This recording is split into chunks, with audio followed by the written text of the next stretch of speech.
Columbia Lions, one of two undefeated teams going into weekend play. Of course, they take on the other undefeated team, the Montreal Concord. Tomorrow night, Toronto is in Hamilton. The Argos losing 2 games in dying moments to Edmonton and Winnipeg, or they too might be undefeated. So that certainly sets the stage for quite a battle next Thursday night on CBC television. Toronto and British Columbia from CNE Stadium. I'm looking forward to that game. Anytime those two teams meet, it's awful good football. And I'll tell you, Montreal and BC, that's going to be a good one, too. From the 35, Dunnigan. Pass was incomplete, but he was being blitzed by Scott Flagel from his safety position. Looks like these teams are trying to just everything goes. You know, they pull out all the stops. I mean, Edmonton blitzed the guy down on the goal line, Treplin, and here comes 14, Scott Flagel again, and he's able to get to him and force him to throw it low. In a situation like that, you better get there because they expended about 8 guys on that rush, and there weren't enough people downfield to cover anybody. But when you get there, you don't have to have it downfield.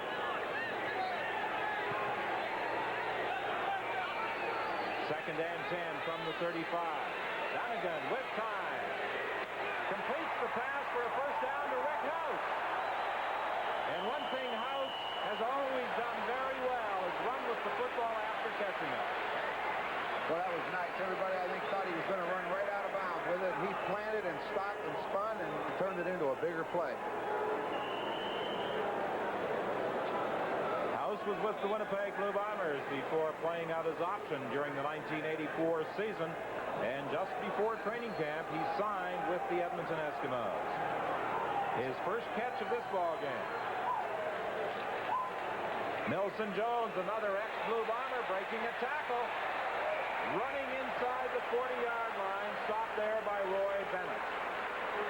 That was just an extremely good job of staying on his feet because when he hit up in there on the initial draw, there was plenty of people in there to make the tackle. But he made contact, didn't give ground at all, and then accelerated again and made that extra yardage. And he's down on one knee now, and it looks like he's hurt a little bit. Well, he missed the last game against Ottawa because of a leg injury. It appears as though he has a similar problem as Chris Skinner will take his spot. I haven't seen Milson Jones since he came into the CFL run as well as he is this year. Boy, that's for sure. I know that talking to the Edmonton coaches out in BC when we did that game, they really believe that since he's moved to Winnipeg, he got out of Winnipeg, you know, he moved to Edmonton. And being from Winnipeg adds a little bit more pressure on you. And sometimes you don't perform well when you come back after being away. He's probably happy to be settled in Edmonton. They say he's in the business now. He's settled down, and, you know, that helps. Well, he was an outstanding running back at North Dakota. He compiled some very impressive statistics down there. Well, let's see if we can see where he gets hit.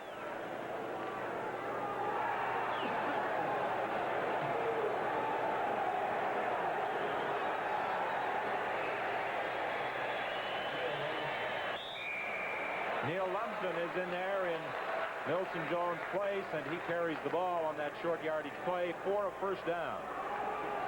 There's Tom. He wants that ball back. Yeah, he sure does. And he's been moving the ball up and down the field, but like an insurance man, he hasn't been able to close that contract and get in the end zone. Both teams have been doing that. We referred before that field position and field goals may win this game. Milson Jones is back in there for Edmonton. The draw play with Larry Cowan. He was wrapped up by 3 Winnipeg defenders. Tony Norman was there, Tyrone Jones was there, and so was Stan Mikowas.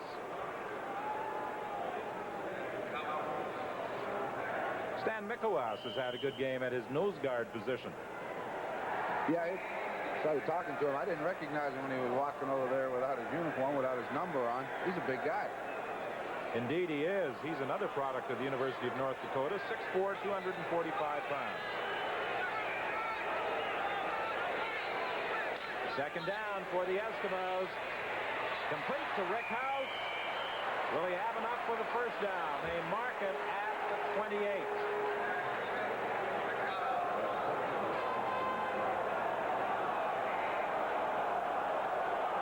I think he's about a yard away. Or maybe 2. Well, here comes Lumsden or Dunnigan. We'll see if they fake it. See if Dunnigan carries, Bill. Well, they're putting their artillery in there for the short yardage situation. Mandrich goes in there, number 75.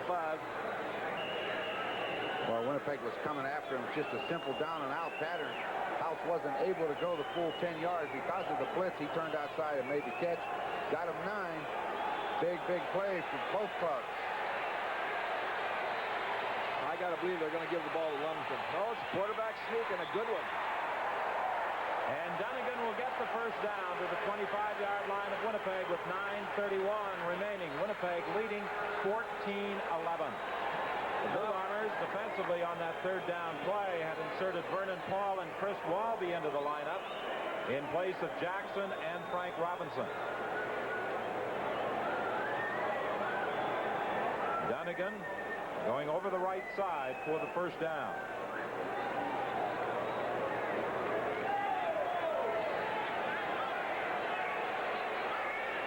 First and 10 now from just outside the 25-yard line. Dunnigan trying to get outside of Tony Norman. Passes complete to Chris Wood. No, he could not hang on as he was trying to stay in bounds. He was juggling that ball on the sidelines and could not control it. Dunnigan went out again on one of those naked quarterback bootlegs and looked like he was going to threaten that line of scrimmage with his run and just looked downfield. Found Woods wide open on the sidelines right there, and Woods knew that he was wide open, tried to hold on to the ball, but let it go. Nobody feels worse than he does. Jackie Parker may feel just a little worse as he stands over there on the sidelines. Well, Chris Woods was obviously concentrating and staying in bounds and trying to juggle that pass at the same time. Into the end zone for Rick House. Touchdown!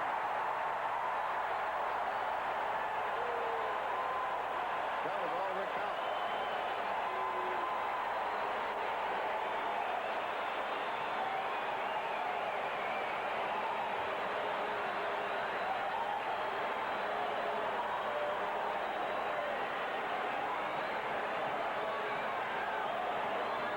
He'll feel good about that against his old teammates. Dunnigan just goes out, and everybody rushes. They send their linebackers, they send their inside people, put a lot of pressure on him, just hangs up the air, Ron. Dunnigan got the pressure, and he really just threw it as far as he could as he was going down, and you saw House adjust to it in the air, and that's a good receiver that can do that. The point after by Tom Dixon, and the Edmonton Eskimos have the lead for the first time tonight as they move in front 18-14, and we'll be back with the Edmonton kickoff after this. He finds the ball in the air, and I'll tell you what, when a receiver will go to the ball like that, a quarterback will gamble with him. Well, he caught that in his hands, and then he cradled it in his knees, but it was just as clean as could be, and there's no other way that they could construe it, but there's a touchdown. It almost slipped away from him, but he managed to hang on. Now this is Glenn Steele on the kickoff return. Wrapped up at the 22-yard line by Frank Maltebeck.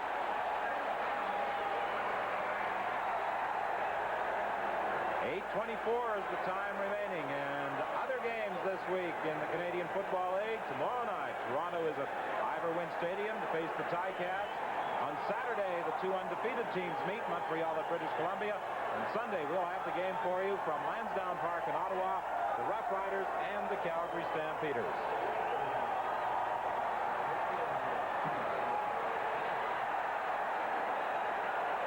Clements, the screen to James Murphy. He's got a first down to the 35-yard line. Boy, they love that play. I'm not so sure that Tom Clements loves it. He appears to be limping over to that house.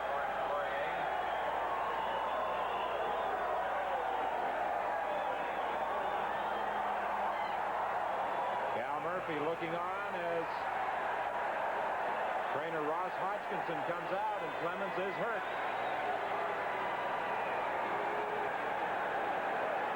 He appeared to take a hit at about the same time as he released the ball, or did he just pull a muscle?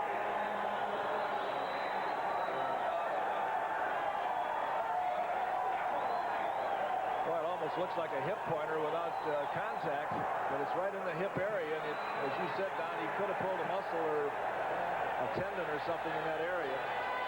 But boy, that could be a real imposition, because the way he looks, it's going to be hard for him to throw. Well, to the bullpen. And John Huffnagel. Can he perform the same heroics he did on Saturday night in a come-from-behind win over Toronto? Well, he's over there saying, oh, well, here we go again. I'll tell you, there's two differences in personalities when Hufnagel is in the ball game. One thing that Edmonton can do that they can't do with Clemens is they can come with a little less disciplined rush because Hufnagel is not nearly as nifty and as fast on quick of foot as Tommy Clemens is. And so they'll just pin their ears back and go after Hufnagel, where they've got to be a little bit more cautious against Tommy Clemens because he can step up inside and get some yardage with his running. Ron, you coached John Hufnagel when you were at Saskatchewan. Yeah, John is an ideal. He's a great person to be around. He's really a nice guy. And the thing that impresses me about his role with the Winnipeg Blue Bombers is he has accepted that role. Him and Clemens are good friends, and he knows what's expected of him. And right now, he knows that he needs to get something going. And if Tom comes back, great. If not, he'll get it done. 41,173 watching the action at Commonwealth Stadium, and we hope you're enjoying the action as you look in across the CBC network tonight. Complete to James Hood. Hood fights his way out to the 49-yard line. John Daly brought him down. Clements moving at that Winnipeg bench, so it may have just been a temporary muscle spasm or perhaps some other problem, but at least he is moving over at that bench and doesn't appear to be in a great deal of pain. Well, I'm impressed with this Hood kid. He's playing an extremely good football game, and he's dangerous when he catches that ball. He's got it again. Ooh, he tried to make a move on Tony and slipped. Trying to maintain his balance. But they found that spot, Ron, that they've got the inexperienced guy on that corner, and they're going to work on it. Well, I'll tell you one thing. It's one-on-one out here. He just slips. And if he gets by Tony, he's going to go a long way because Delorier, the safety man, was to the wide side of the field and the halfback was up. There's nobody back there to help Tony. 6:33, the time remaining in the game. John Hufnagel replacing the injured Tom Clements. Hufnagel over the middle for a big first down as he hits Poplawski to the 35-yard line. Boy, that took a little bit of courage on that play right there because there wasn't a real play-action fake on it. He just started out to his right, and Poplawski went down from the left slot, and he just threw right back to the left. Watch him on a reverse pivot or front out right here, and then hitting Poplawski right down the seam on the left. It had to be right on the money. Nice throw. Well, Poplawski will catch a tough one. First and 10 from the 36-yard line. Complete for Jerome Erdman, and he fights his way inside the 30 with 5:47 remaining in the game. Jeff Treflin took him out of bounds. A gain of 7 on that pass to Jerome Erdman. 18-14. The Edmonton Eskimos lead. Since coming into the ball game, Hufnagel is 4 for 4 in throwing that football. One of these times he's going to try to hit the Hood kid deep. The pitch to Sean Keogh. Keogh picked up about a yard. Stopped by Stuart Hill. Now a coaching decision for Cal Murphy. With 5:10 remaining, I believe he is going to send in his field goal unit. 3 yards short, no doubt about it. Kick the field goal. If you get the ball back, you always have a chance to kick another field goal and win it. Or even punt to tie it.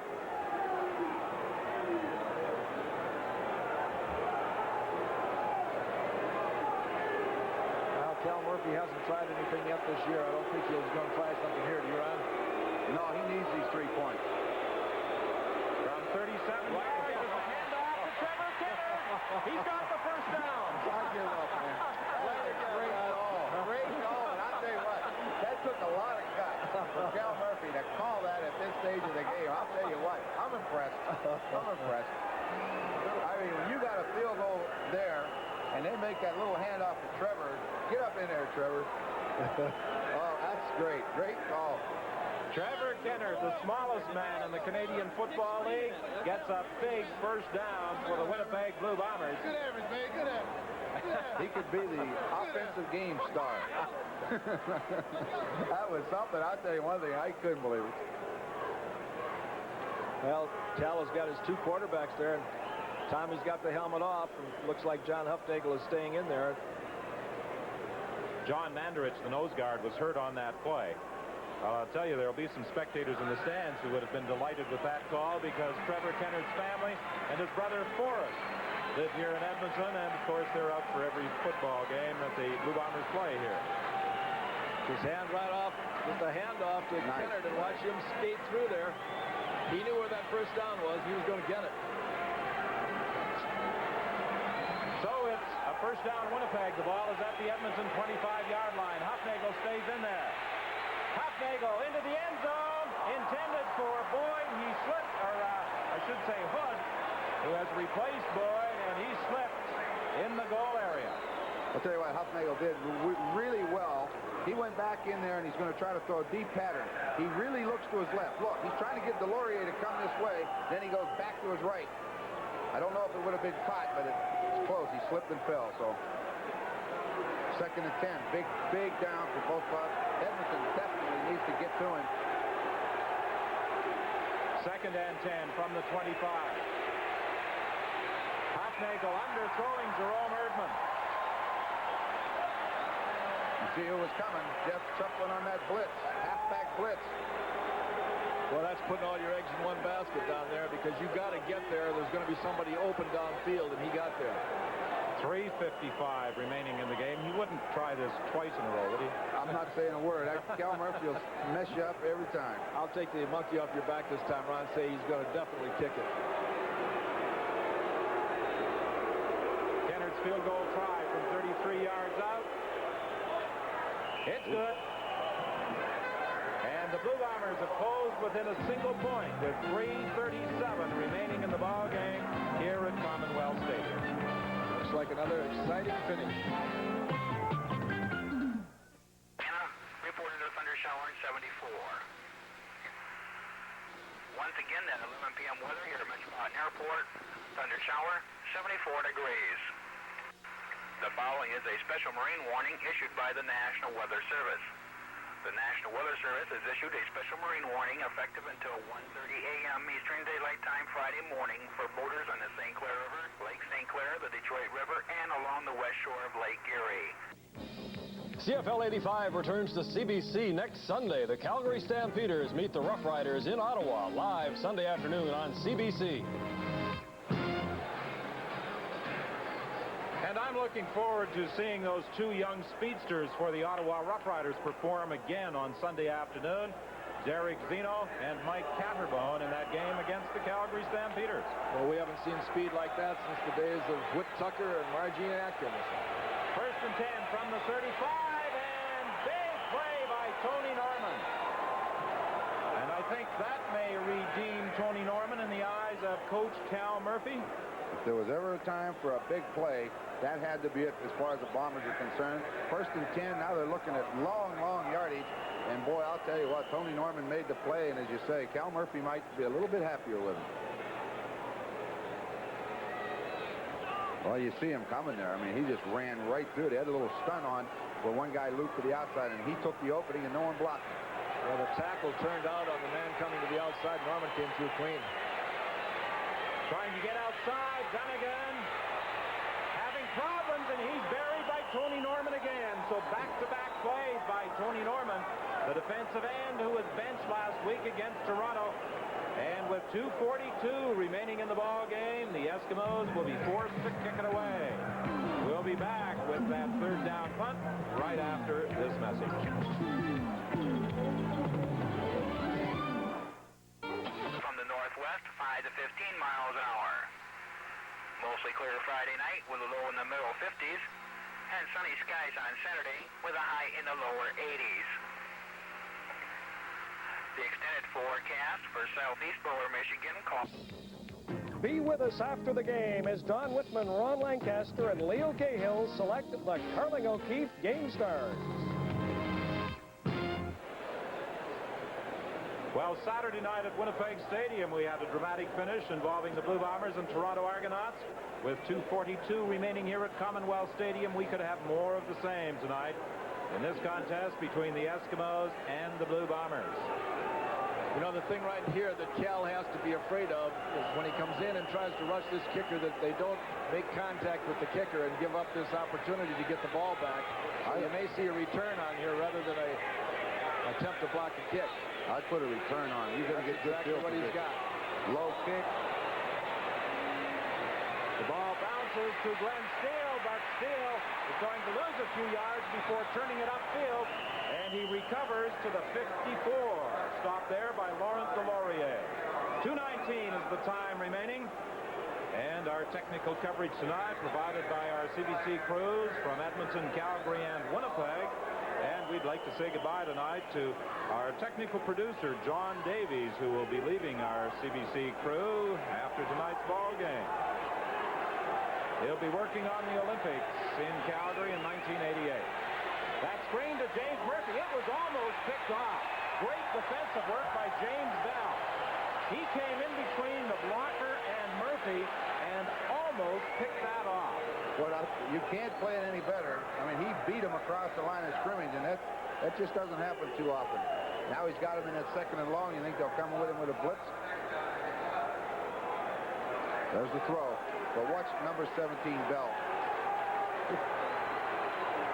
He's there waiting on him.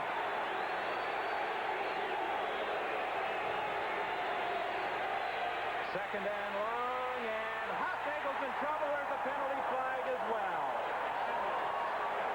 John Mandarich, the nose guard, dropped the quarterback, John Hufnagel. There was also a penalty flag, a holding call against Winnipeg that will be waived by Edmonton. Well, if we're moving in from a defensive end spot in over that nose, I'd say Mandarich has found a spot that he likes. He looks like he's been there before. Holding. Winnipeg 62 is declined. 3rd down. The holding call against Richard Nemeth, who plays that left tackle spot. 1:50 is the time left. Winnipeg forced into a kicking situation. The Bombers at their own 30-yard line for this boot by Bob Cameron. Good kick. Chris Woods takes it back at the 16. And Woods is stopped right there at the 20-yard line by Ken Haley. A 51-yard kick by Bob Cameron. 1:35 the time left. Well, the Bomber defensive unit realized their task. They must stop the Edmonton Eskimos here to get the ball back if they retain any realistic hopes of winning this ball game. And that man on the sidelines, that's Jackie Parker there, but the picture before was on Cal Murphy, and he's had a couple cliffhangers in these last couple games. I'll tell you then, but they're going to run. They're not going to take that big loss like they did last time. Larry Cowan is going to be chased back, and he's going to be stopped right at the line of scrimmage. David Shaw came up and put the hit on Cowan, but he's the injured Winnipeg player.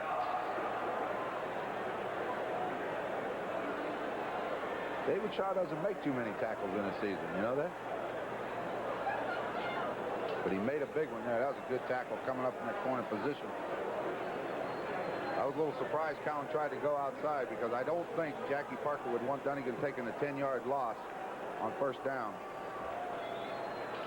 Well, the Winnipeg Blue Bombers have certainly had more than their share of hurts tonight. Tom Clements, Willard Reeves out of the ball game, John Sturdivant out of the ball game, and now David Shaw hurt. He got down low on Larry Cowan. We saw David Shaw in an injury situation 2 years ago against the BC Lions, I believe it was, when they had to bring the ambulance onto the field to take him off to hospital. He suffered a neck injury, but fortunately he was able to return. And fortunately for David Shaw on this occasion, he is able to walk off the field.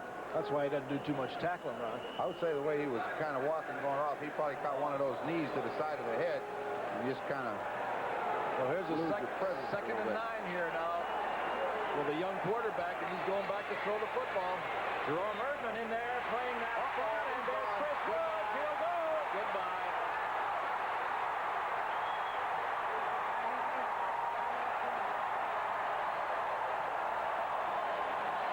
And that will be the ball game as Chris Woods goes 89 yards for a touchdown. And you know what he did on that play right there? He came back. Shaw was hurt on the play before. He went right to Shaw's corner and threw the ball over there. Woods caught the ball and just outran the coverage. But you want to talk about a smart play by a young quarterback and a gutty play too. 2nd and 9 with all the marbles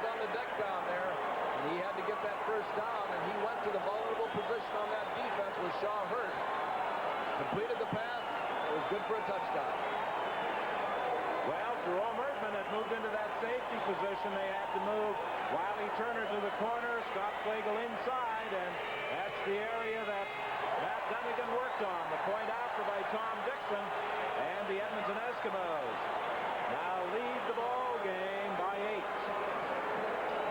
8. Boy, you have to be impressed. You have to be impressed. What's Dunnigan?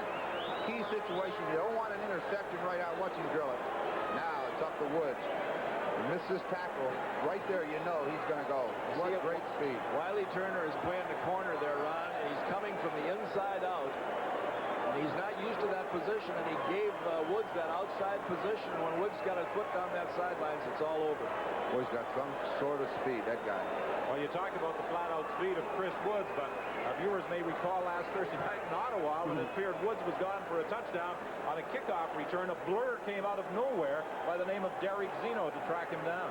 Yeah, I'm at the point now where I don't know what blazing fast is anymore. You know, I mean, what is it? That Derek Zeno can run a hole in the wind. James Murphy on the sidelines, unable to go anywhere as he is stopped at the 26-yard line with 1:02 remaining in the game. Larry Ruck was there to make the tackle, but the hero of the moment for the Edmonton Eskimos is Chris Woods. Got to be impressed with the Edmonton club. After we saw him just a week ago, just wasn't able to control Ottawa. The offense is what has impressed me tonight. Boy, they just got that running game going, and they just kept running that football.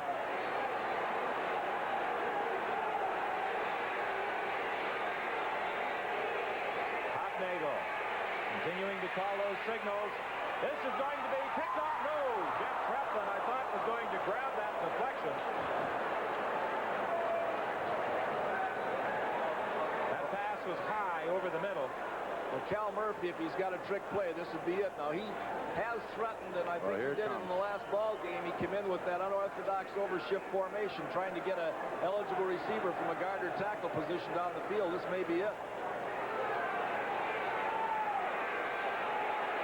He's coming with a conventional formation.